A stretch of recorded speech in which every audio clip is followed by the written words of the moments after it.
Today I'm going to show you the cabins you may want to avoid on Holland America's Vista Class ships, but I will also show you the ones I would recommend that you do book on those ships. Holland America has 4 Vista Class ships: the Noordam, Oosterdam, Westerdam, and Zuiderdam. All 4 have the same deck plan, so the advice I'm giving you today can be used for any one of those 4 ships. Let's look at deck 1, probably my least favorite deck on board if you want to find a quiet location. This blank space on the deck plan is the galley or kitchen. In the aft, these on the port side are under the galley where they work 24/7, day and night. You could potentially hear noise above you. If you are choosing an ocean view room on deck 1, these on the starboard side might be a better choice.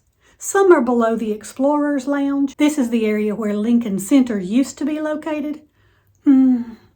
But we're not here to talk about that disappointment. You probably won't hear a lot of noise from there. The only thing we saw on our most recent sailing were some group meetings there and an 8:30 p.m. game show that wasn't extremely loud or well attended. So I think you would be okay being above that particular lounge. Not to say that something could get scheduled there at some point, but it seems like a safer location than some of the other potential places. Like, this is the Rolling Stone Lounge, where the rock band performs 3 sets most every night, and multiple other talks and activities are held here throughout the day. You will hear the sound drift down into these cabins. So if you are a daytime napper or you like to go to bed early, this could be annoying. Not only the amps from the band, but on the Holland America ships we have been on, the dance floor has been utilized pretty often, so I would assume that you would hear some of the dancing above you as well. Here is Billboard Onboard, where the dueling pianos perform 3 sets per night, and here is the casino. Anything in these areas could potentially cause noise on the cabins below them. So if you are booking on deck 1, these or these might be among the better choices. Other considerations about deck 1. You will feel vibrations from the thrusters as you're entering a port or exiting a port, and in the front you will probably feel the impact of the waves as they hit your ship while you're sailing. If the ship anchors, you will really hear the anchors being lowered and feel that as well. Also, if you're anchoring, that means you are probably going to be taking a water shuttle to go from the ship to the shore, and this presents its own little set of problems. The shore excursions will meet on deck 2 at the World Stage Theater, and the groups will be directed to walk down the stairs to deck 1, down the hallway, and you can't really know which hallway they will choose. It all depends on which side of the ship is set up for the water shuttles. This makes it a little difficult for guests to come in and out of their own staterooms to go anywhere during that tendering process of the first couple of hours as you get to port. If you don't have any tender points on your itinerary, then that would be no issue at all. Now, what are the pros of booking on deck 1? Well, these are ocean view and interior cabins,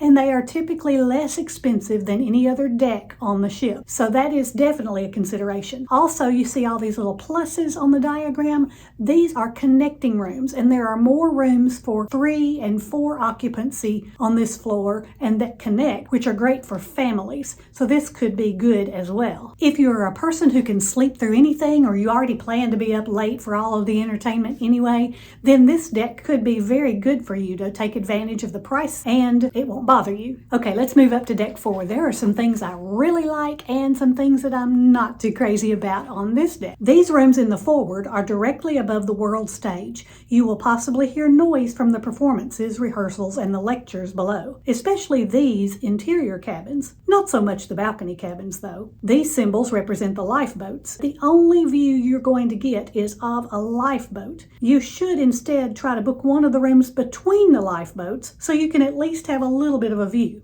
Anything in the aft should be fine.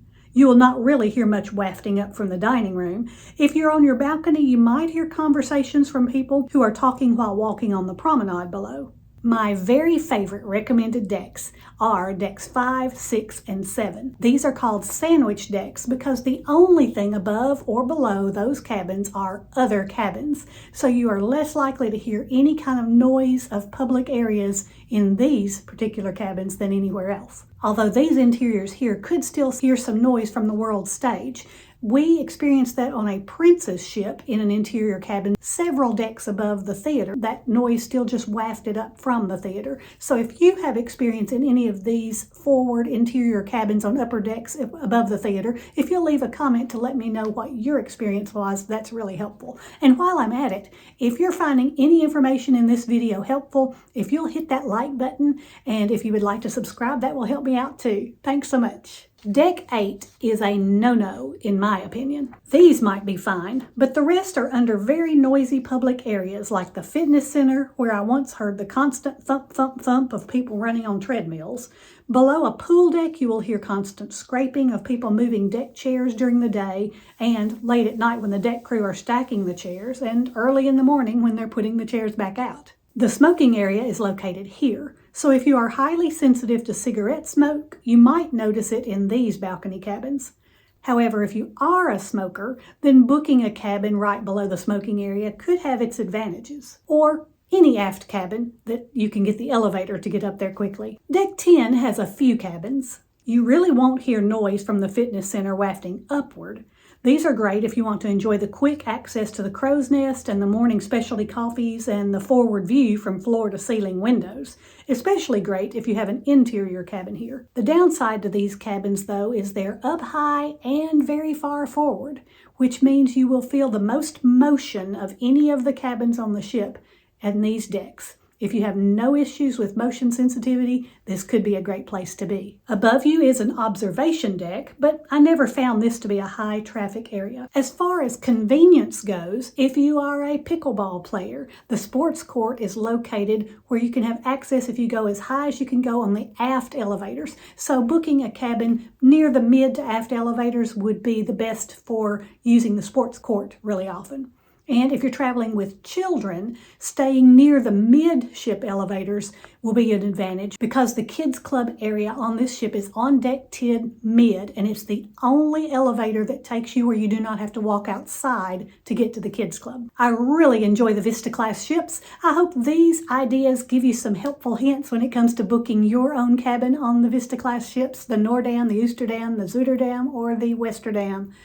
This is Shirley with Shirley's Journeys, and I hope all of your journeys are pleasant ones.